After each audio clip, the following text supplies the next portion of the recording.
मालेगांव शहर में हो रही गैर कानूनी ज़मीन माफियाओं के खिलाफ मालेगांव आवामी पार्टी आवाम की हिफाजत के लिए तनह तनहा अकेली लड़ रही है और मालेगांव शहर की आवाम ने देखा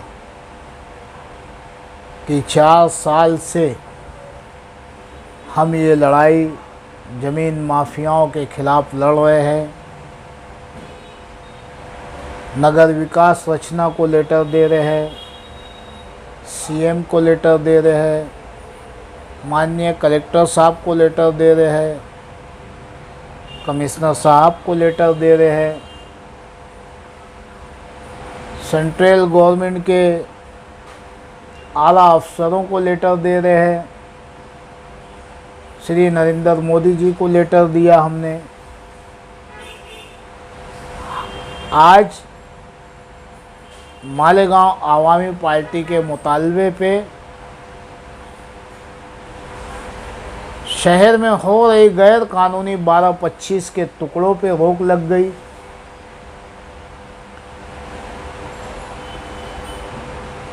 मैं शहर की गरीब आवाम से अपील करना चाहूँगा कि आपकी आँखों के सामने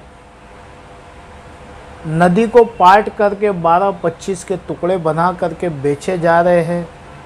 आप जानते हैं कि ये गैर कानूनी काम है। शहर के तमाम कुदरती नालों को पाट करके 12-25 के टुकड़े बनाए जा रहे हैं। हद कर दिए, नालों को पाट के कॉम्प्लेक्स बनाए जा रहे हैं, फ्लाइट बना के बेचे जा रहे हैं। ये तमाम इस शहर के सियासी लीडरान की सरपरस्ती में काम किया जा रहा है। जो रिजर्व ज़मीनें बिक रही है, ये मालेगांव शहर की आवाम के बच्चों के मुस्तकबिल के लिए है।